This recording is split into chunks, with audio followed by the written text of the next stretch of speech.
Mr. Speaker, my understanding was that we're going to have some form of winnowing on this VAT in view of some of the issues that cropped up yesterday. I have not seen such move. I don't want us to get there for matters to be raised as if one is obstructing or trying to delay.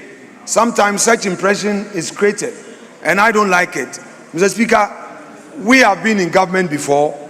Our job as minority is to support government when it comes to certain key policies for the governance of the country. That we commit. But Mr. Speaker, this VAT bill in its present form and shape, we would be hurting our country and the business community if we watch unconcerned and say we are going to pass it. Colleagues, no. Let's take our time. My respected friend, Afenyo-Markin, has been leading the winnowing. I would want to avail myself and that of my colleagues, Dr. Kabiru and Buamanyako and others, for us to sit. Honorable Deputy Minister, there is no rush. There is no rush. You have up to the end of the month, December, to get your appropriation and other things through. Let's not rush. Let's sit down. When you are in opposition, you call for broader consultation and consensus building. It's not a numbers game when it comes to bill, and you are going to impose tax. So please, let's not rush.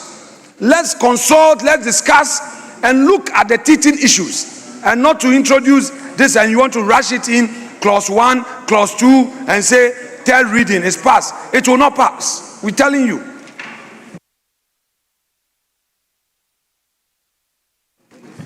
Speaker. Yes. Let me listen to the minister. Thank you, Mr. Speaker. Mr. Speaker, I appreciate the concern of the minority leader, except to let him appreciate the fact that we have consulted widely. In fact, when the minister came up with the decision to amend the VAT Act and to actually bring an entirely new act, we started by consulting stakeholders. We have done a very wide range of consultation. We brought it to the House. It was referred to the committee. We have dealt with it in the committee. There was one issue that he raised yesterday, and we thought that we brought finality to it. We are open to other discussions if the minority wants some clearance on some of the issues. But the impression should not be created that we are doing this without consultation and that we are rushing anybody through. We have done thorough work, have engaged a lot of stakeholders, even outside the parliament. And so that impression should not be created at all. Thank you, Mr. Speaker. Speaker, with respect, yesterday, when the matter was tabled, let me explain something to my respected colleague from Isojaman. Mr. Speaker, the Minister of Finance mentioned this in his budget statement. And soon thereafter, papers were laid, referral made to the Finance Committee. The Finance Committee's report, when it was ready, the ranking on Finance Committee did not even see it. The deputy did not see it. Members on the minority side of the Finance Committee did not even see it. 3, the motion was introduced under certificate of urgency. So where is the consultation? Now, in the past, leaders would have the opportunity to peruse such policies, discuss it. Honorable Ampim, you say you have consulted and held discussions. I am right here. Tell me in the face whether this bill, I ever saw it, or even before you laid it, you gave copies to leadership. I'm here. Tell me in the face for Hansa to record that I am doing mischief. You cannot be introducing bills, policies, and a certificate of urgency and expect that we support you.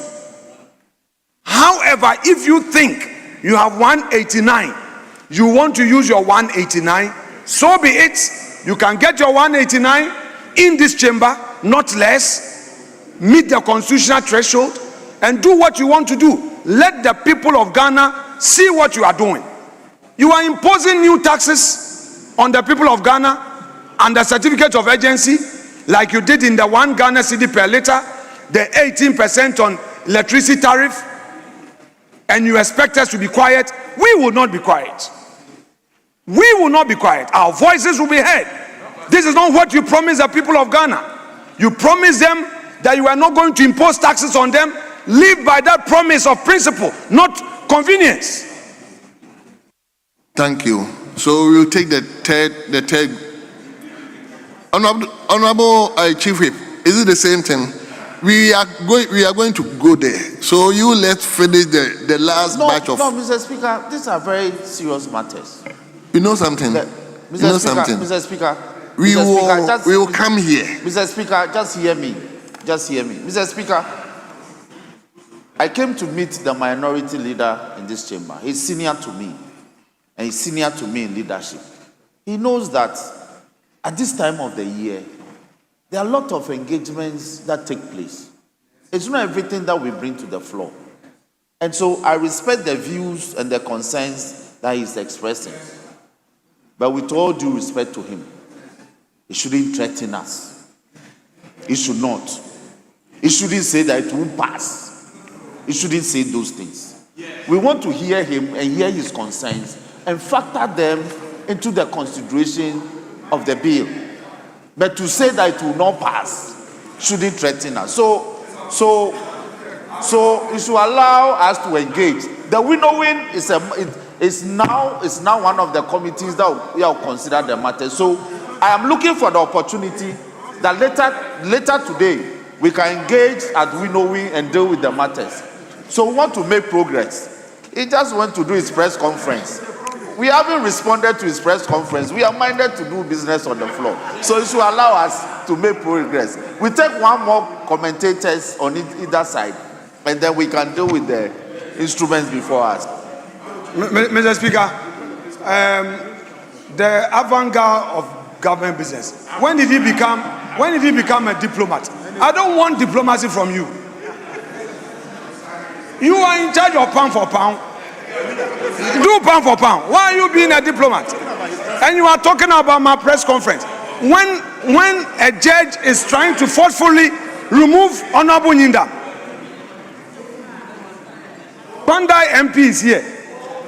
A judge is trying to remove him. Very well. And we want the nation to know.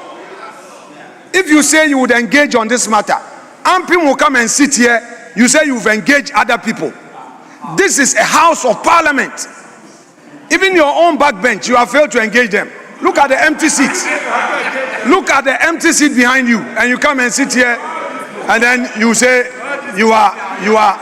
we should pass it. Well, I'm not threatening you.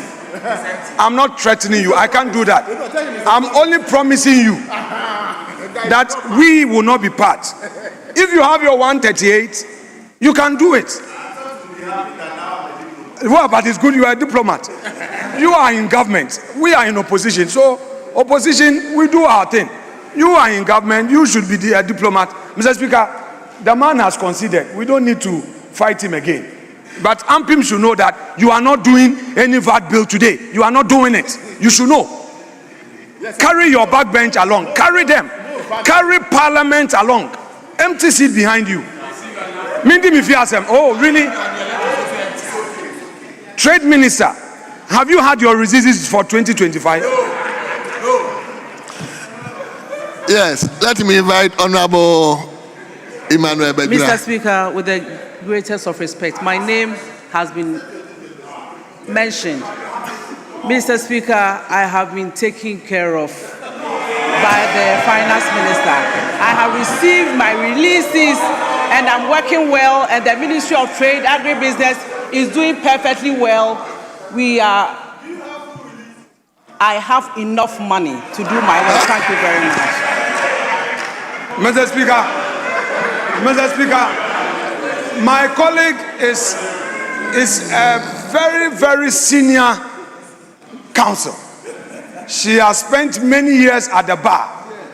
Her distinguished service is not in doubt.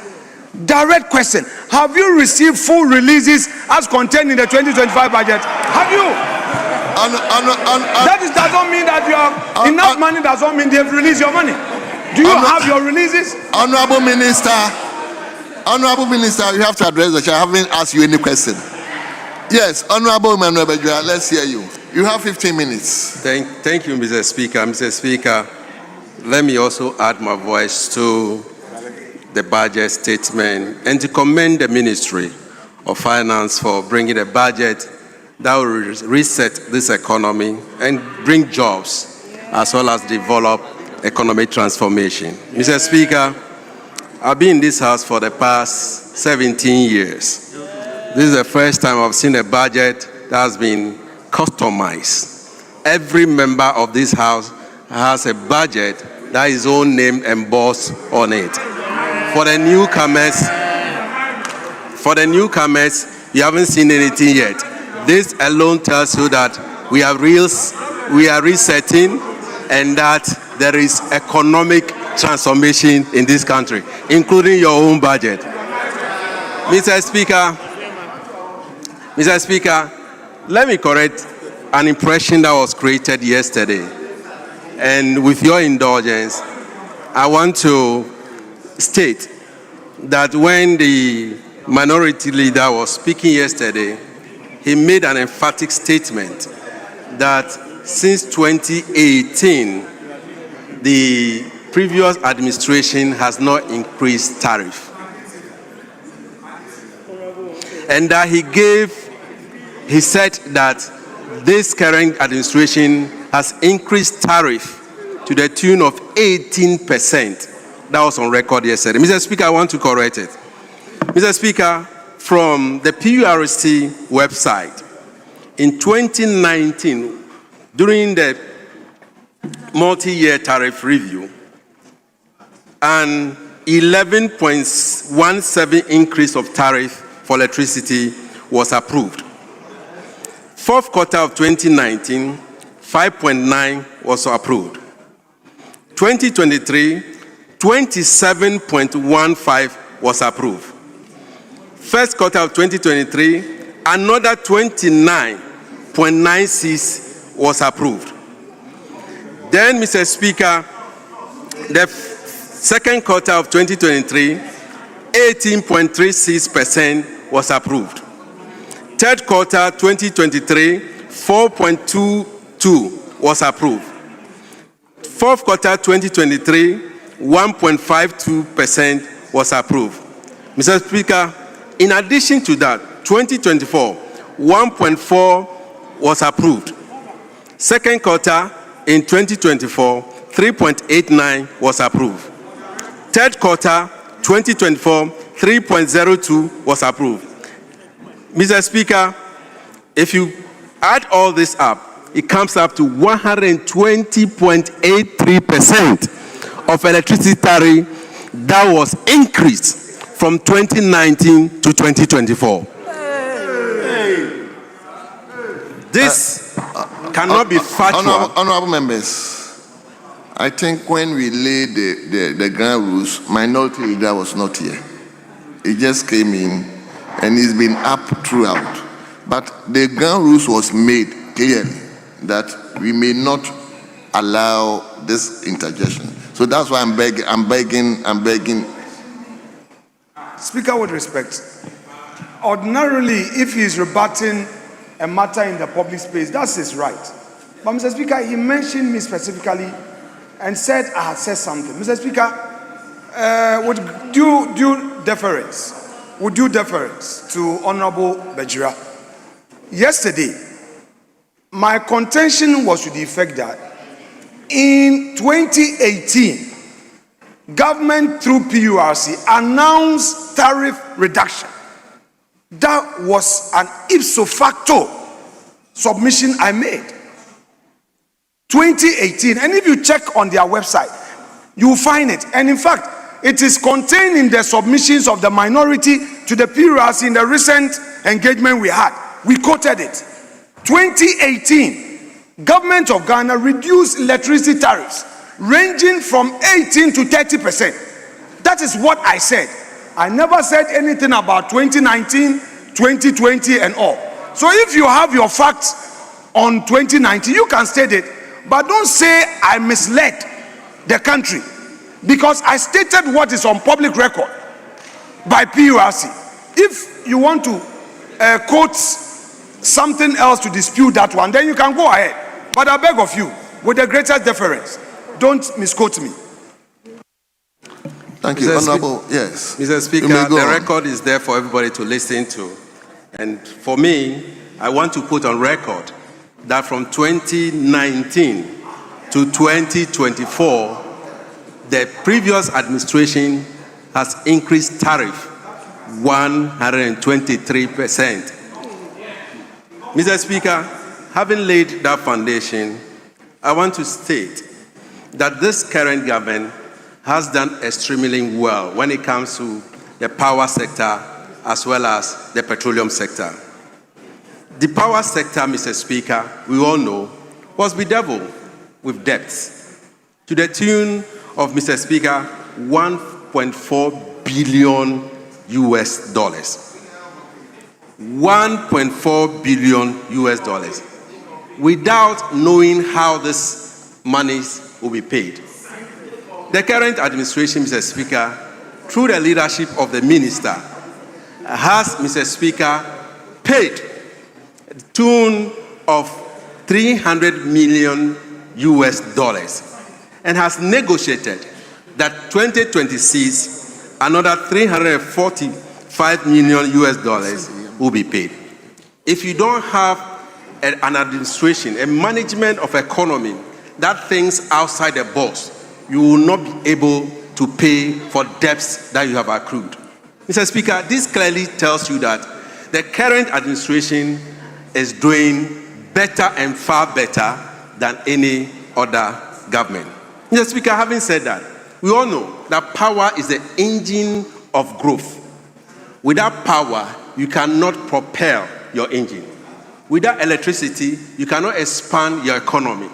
Without electricity, you cannot even sleep in your room because you need electricity to propel it.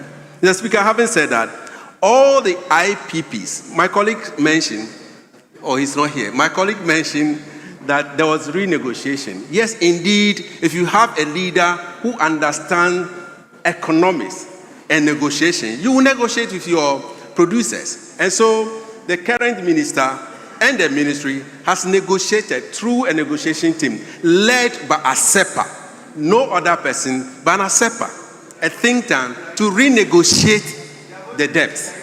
And I can tell you that renegotiation will give us not less than 240 million USD as surplus. If we have continued in the lane that we're going, we wouldn't have gotten that money into our economy. And so the minister needs to be applauded for the good work that he's doing, as well as... Mr. Speaker, this did not come easy at all. We all know, and we heard from the Public Accounts Committee, how ECG has a lot of problems when it comes to the collection of revenue. But the prudent management of ECG, as well as the Ministry of Energy and Green Transition, has helped this country. And today, I can tell you on authority that ECG has increased its revenue from, all we know, 900 million to over 1.7 billion Ghana cedis. Yeah. Mr. Speaker, this is something we call out of the box. But we know our colleagues, when they were there were procurement infractions. There were things that were not supposed to be done, but were done. We all heard all kinds of things at the Public Accounts Committee that ECG did, all because there were no proper supervision of ECG.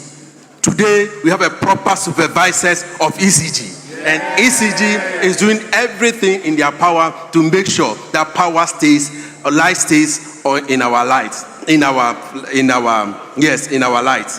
Mr. Speaker, when we came to power at the transition meeting, we were told that if we are not careful, there will be power outages, during the year. Today, there is power that there is stability of power in this country. That is not all.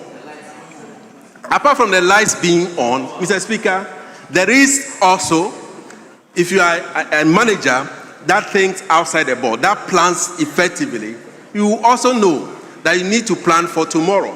And in this budget, Mr. Speaker, there's going to be a construction of 1,200 megawatts of thermal plant. Yeah. Why? Because even though we have power that is needed, we have power that will be enough for us, we still need to plan ahead. And the planning ahead is start the construction 2026. And this 1,200 megawatts will not be only for the country, but it will also be for export purposes.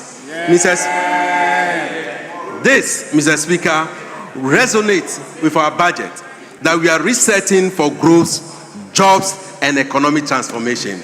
If you want to build a factory in your constituency or your village, as it used to be that we have one village, one dam, one district, one factory, which there was no electricity because there was do so.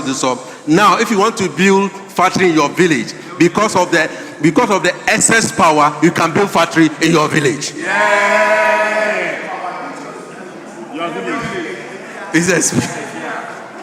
Mr. Speaker, when we talk about electricity, I want to mention that we have moved, as my colleague has mentioned, that we are moving up to about 90% of coverage in this country.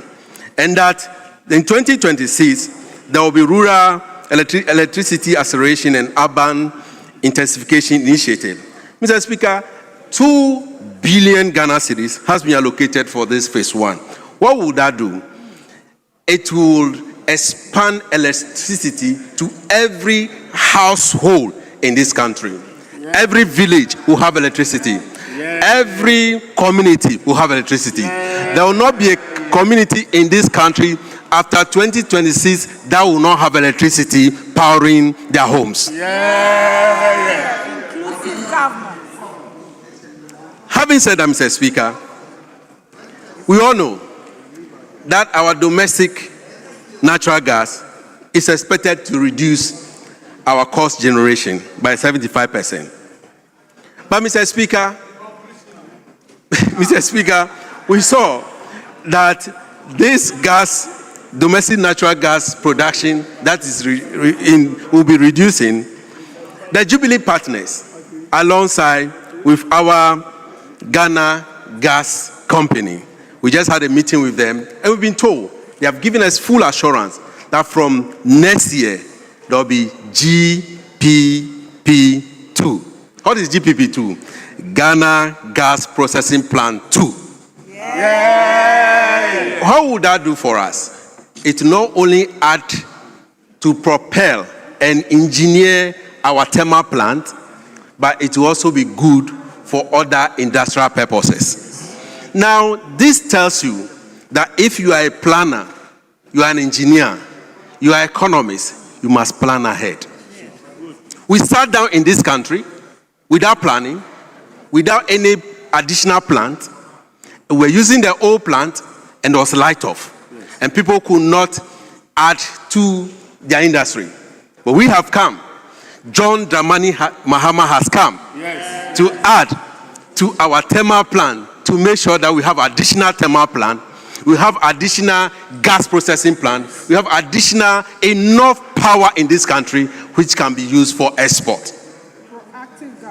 Mr. Speaker, it is not only the gas processing plant that this administration is thinking of doing. We have also started a feasibility study of mini hydro plant in our rivers. These mini hydros, Mr. Speaker, will also help us in reduction of our prices. Why do we need to reduce the prices of electricity? We all know that within the sub-region, our electricity tariff is the highest. And so when you have gas on stream, you have thermal, you have hydro coming on board, your electricity bill will come down. And industries will also be effective. Having dwelled with the power sector, Mr. Speaker, let me move to the petroleum sector. Mr. Speaker, the petroleum sector, we all know, has a lot of issues, problem. We initially inherited 76.22 per barrel of oil. And Mr. Speaker, that will not help us in this country. The gas price, Mr. Speaker, now will be $7.53 per MMBTU for the next 7 years. And that, oh Lord, Mr. Speaker, will give us a total revenue of $985 million US. This, Mr. Speaker, if you break it down, we'll have $190 million for a GMPC and its equity financing, $795 million as benchmark revenue, $556 million for our ABF, which will be used for infrastructure projects, and then additional $238 million for our Ghana Petroleum funds, stability and other funds. Mr. Speaker, this is the prudent management of our resources, natural resources that God has given to this country. Mr. Speaker, in conclusion, Mr. Speaker, let us know that the policy directives of this government, the direction that John Dramani Mahama and NDC is going, has given investors confidence to come to this country. The Tullow Oil and its partners are prepared to sink in additional $2 billion US. If you don't have a prudent manager, you will not have investors coming. For the past 8 years, we do not have investors coming to invest in this economy. They are rather leaving. And Mr. Speaker, I want to announce that this government will continue to do the right thing, will continue to make sure that ECG, through its cash waterfall mechanism,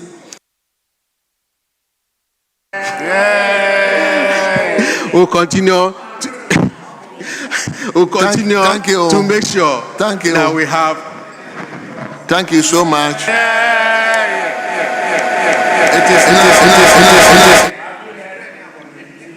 It's now the 10. Yes. Speaker, yet it's not the 10 for the third commentator from my brothers, but the understanding is that we want to seek your leave to curtail the commentaries for now, so that we go back, we vary the order of business, so we take the VAT and proceed with it at the consideration stage. Yes, Mr. Speaker, because we were left with about 5 or 6 clauses, so we just do that, then you start from this side for the debate.